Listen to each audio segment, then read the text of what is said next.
Hi girls, guys and non-binary pals. Welcome to Bent TV. My name's Ellie. I am the treasurer for the Melbourne Gay and Lesbian Chorus and Shout Youth Chorus.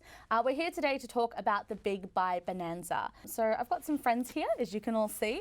So if you guys want to go ahead and introduce yourself. Hey, I'm Megan and I work with the Melbourne Bisexual Network and the educational coordinator, and I've been helping to plan the Big Bi Bonanza. Hi, I'm Yasmin. I perform music under my full name, Yasmin Delane, and I'll be performing at the Big Bi Bonanza. Hi, I'm Mala. I perform as Them Fatale, and I will also be performing at the Big Bi Bonanza. So just local bisexual around town.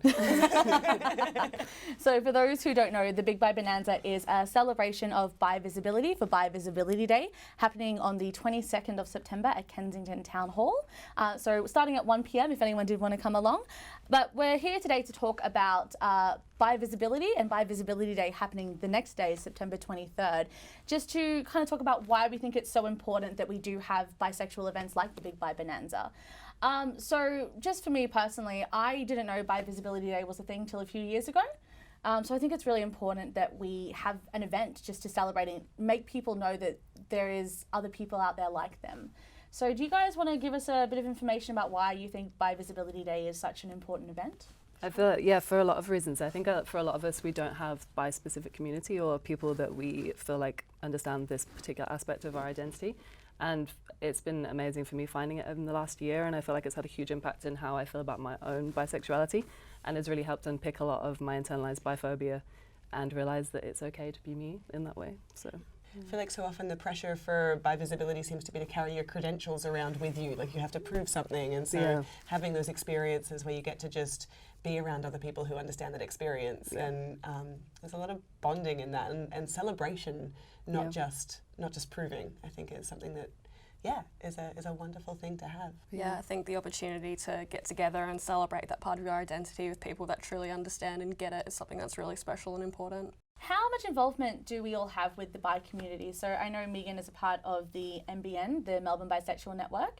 I've helped out with a few projects with them as well. So what about our guests here? Have you guys had a lot of involvement previously in the bisexual community in Melbourne?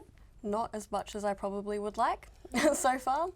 I have tried to kind of get involved in initiatives in my own personal life. Like at my job, I've helped establish the first LGBT+ network within my workplace, and just those little things where I can try to kind of like work that into my daily life. That's something Yeah, I think I try to take the spaces that I'm in and bring bi visibility into them, but I haven't had a lot of involvement with like official bi network spaces, but it's definitely something that I would like to engage with more. Do you find it hard to find bi spaces or for opportunities to present themselves to engage in the community more? Absolutely. I think it's something that I've been really grateful for having more exposure to in recent years, and I think that like bisexual visibility in Melbourne is definitely like kicking off a lot more. There seems to be a real space for it at the moment, which is so joyous.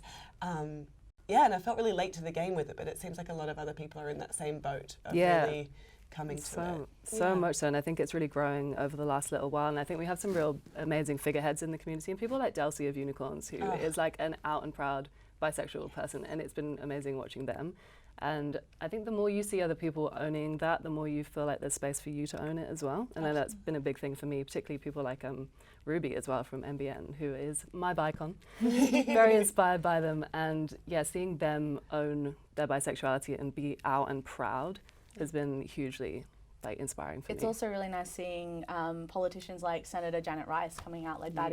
That was great. It's so nice to see, especially the bisexual people in positions of power. So it's not something hidden away in the shadows so much. You can have a platform and a stage for it. And seeing successful bisexual people, like seeing that we exist and we can have happy, successful, well-rounded lives, because I think that hasn't always been shown to us as as an option. I think that's been really powerful. Yeah. One of the things faced by our community a lot is this concept of imposter syndrome. So the old saying, you're not queer enough for the queers, you're not straight enough for the straights, so where do you kind of fall in? So do you guys have any experience with imposter syndrome, or times where you haven't felt necessarily like queer enough to be in these spaces?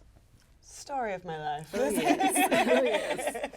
yes. I mean it's an unfortunately common part of the experience. I don't know if I know a single bisexual person who I've spoken to about our bi-ness that we haven't actually eventually circled around to that part of the conversation. Like, it seems to be kind of at the core, this feeling that, like, I don't know, of almost forgetting that bisexuality exists as an option that you can be. Kind of liminal identity is a hard one to hold on to sometimes. And I think we internalize so many of the negative stereotypes about what being a bisexual is as well, and I think it's very hard learning to live your life in a way that feels good for you. I mean, look at us, we're all sitting on chairs. We're doing well to break that stereotype. It is amazing. That is well done. Yeah, I feel like there's still so much expectation just out there that you're either gay or you're straight, and that's it, and there's no kind of in between.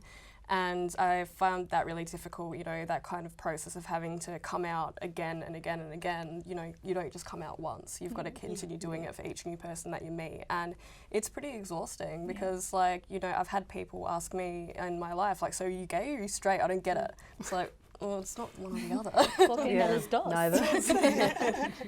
Going to queer events with partners of varying genders and feeling more or less accepted in those spaces, I think, contributes a massive amount to that feeling. And especially like the internalized concept of it. So if it, like, I know if I go to a queer event with a partner of a different gender than me, that it's fine because I am bisexual, I'm still queer myself.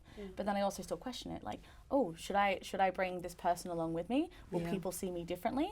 Maybe I'm not really queer and I've just been faking it for, like, you know, 14 years.